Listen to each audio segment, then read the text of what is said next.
Grand Rising loves. Happy Thursday.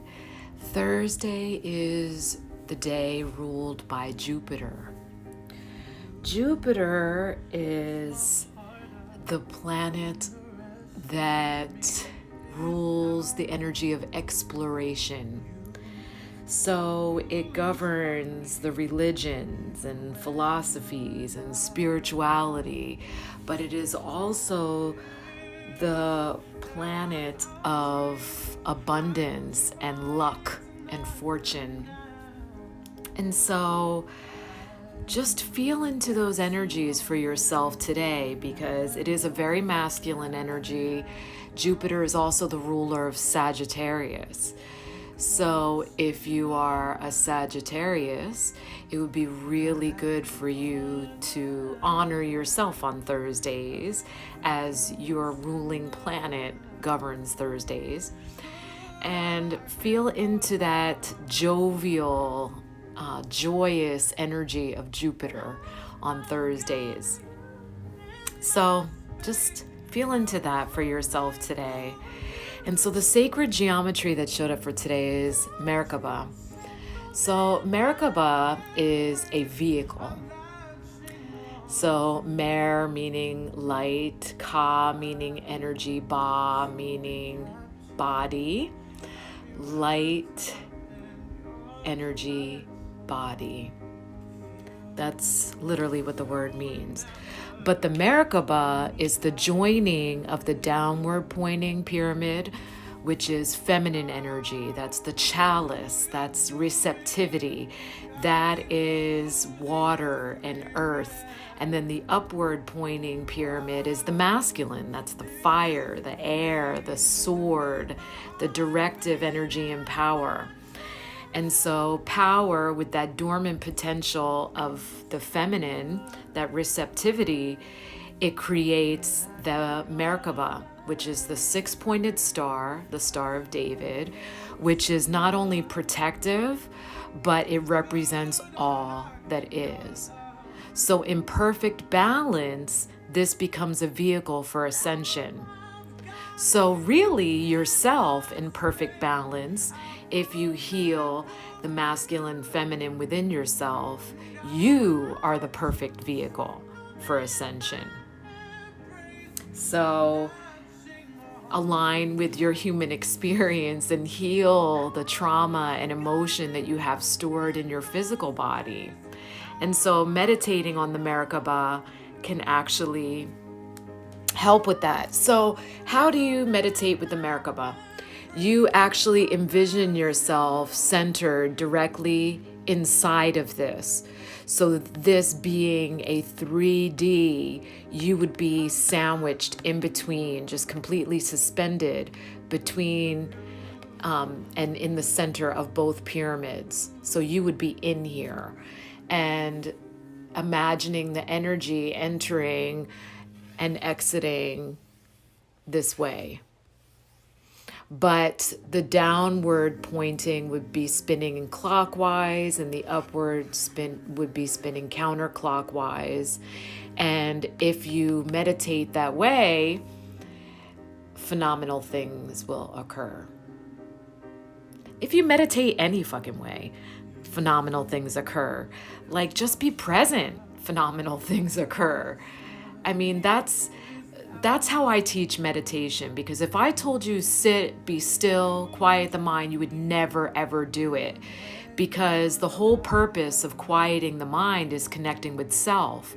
But the reason why the programming takes over is because there's a discomfort in that communion with self. So that's why meditation is so difficult for people who have a monkey mind issue, because that programming is not even your voice. It's someone else's version of you, and you've created that voice, you've stored that information, you've adopted that programming because you wanted to earn your worth and be lovable. So on some level, you identify with it because you believe it makes you lovable. So the hardest thing to do is to shut that the fuck up. So that's step number one. So when I teach meditation, the very basic level of meditation, I teach whose voice is it? Let's figure out whose voice it is first. And if you can bring yourself into the present moment at least once a day and take a deep breath from that, right? That is meditation. And the more you do that, the more you will actually crave being with you, because the real you without that voice is phenomenal.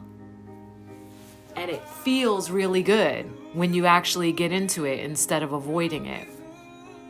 So that's how I teach, because there'd be no way that you would stay with it if I tried to jump right in. So for those of you who do actually meditate every day, try the Merkaba meditation, and I would love feedback. Like, how did it go for you? So that's the sacred geometry of today. And the message of the Merkaba is to connect with yourself. The Merkaba shows up to tell you that there's balance that needs to be addressed.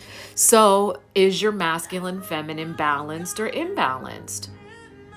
And everyone's got it. Every woman has masculine and feminine energy. Every male has masculine and feminine energy. But you chose the earth suit that you're in to fully embody that energy. So it's a whole nother conversation when you get into like the trans community. And if anyone ever wants to have that conversation, I would be more than happy to do that.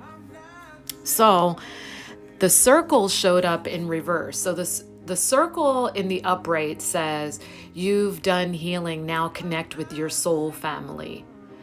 But it showed up in the reverse. So in the reverse, it's saying that you're disconnected from your soul family because you're still holding on to old ties. You haven't created the space for them. So here's the thing.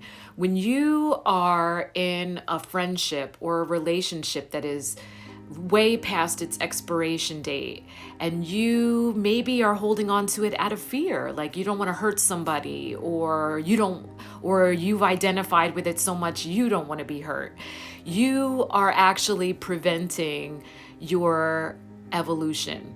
Are you regressing? No, because like I mentioned yesterday, that's literally impossible. But it is possible for you to plateau. It is possible for you to pause. It is possible for you to throw a wrench in your evolution. And staying in expired experiences is one of those things. So this is a message that's actually been showing up for the past 3 days, like letting go of the past. Let it go. You gotta move on.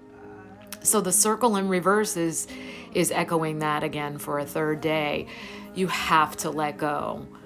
If you do not let go, you are not creating the proper space for what needs to come in.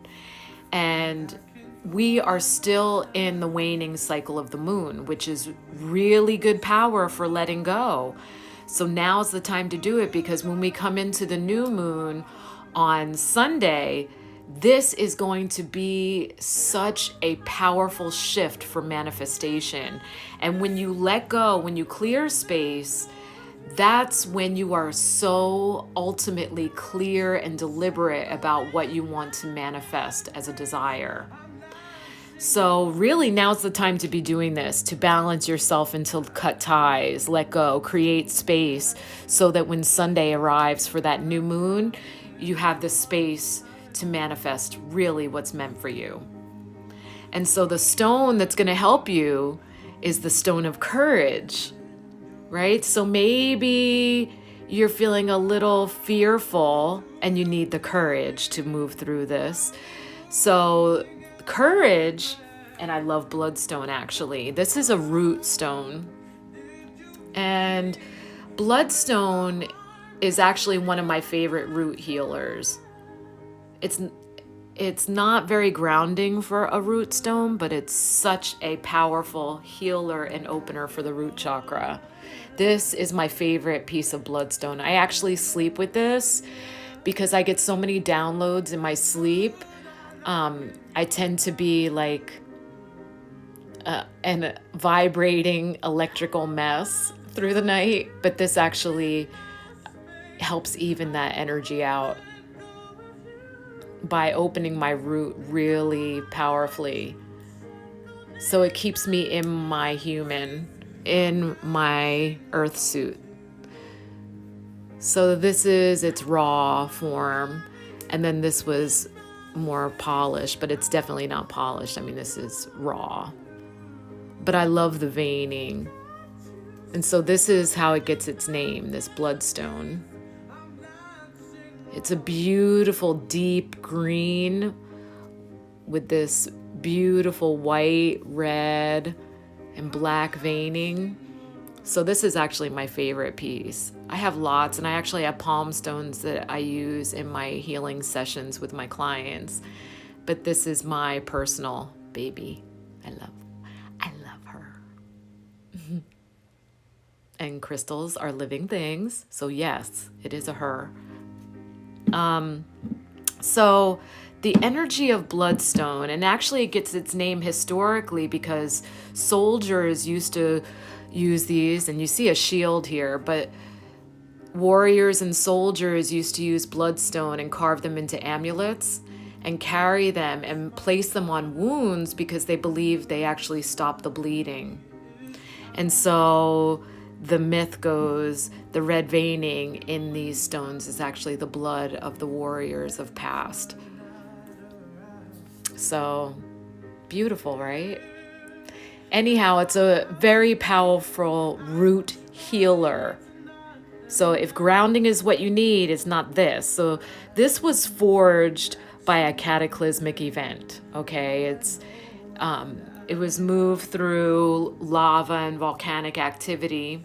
Monica's here. Hi, Monica. Monica could probably tell you more about bloodstone than me because she works with stones all the time. She is the mastermind behind all those beautiful wraps that I share all the time. So bloodstone, because of that undercurrent of fire energy, really does impart a lot of courage. Another stone that really carries that undercurrent of fire energy is hematite. But hematite is far more grounding. So if grounding is what you need with the courage, hematite would be my recommendation. But if you need root healing because there's fear involved, bloodstone. It's just the truth, Monica, but you're welcome. I love you. And so the culmination of today's spread, again, is Lolo. And Lolo's been showing up, right? For, oh my gosh, for the past week, 2 weeks. And that talks about standing in your light. So if you're staying in expired experiences, are you really owning your brilliance, your luminescence, your magnificence? No, you're not. Are you going to have the courage to do it and actually show your true self? Stand in the spotlight, allow yourself to be seen, but in all your facets, how beautiful you are. How beautiful you are, because that will not be visible unless you allow yourself to stand in the light. So that is today's spread. Thank you. Thank you, thank you for sharing your most valuable commodity with me, your time and your energy. I love you, I love you. And I am sorry for any misalignment that I have caused. Please forgive me. Thank you for this opportunity. I love you.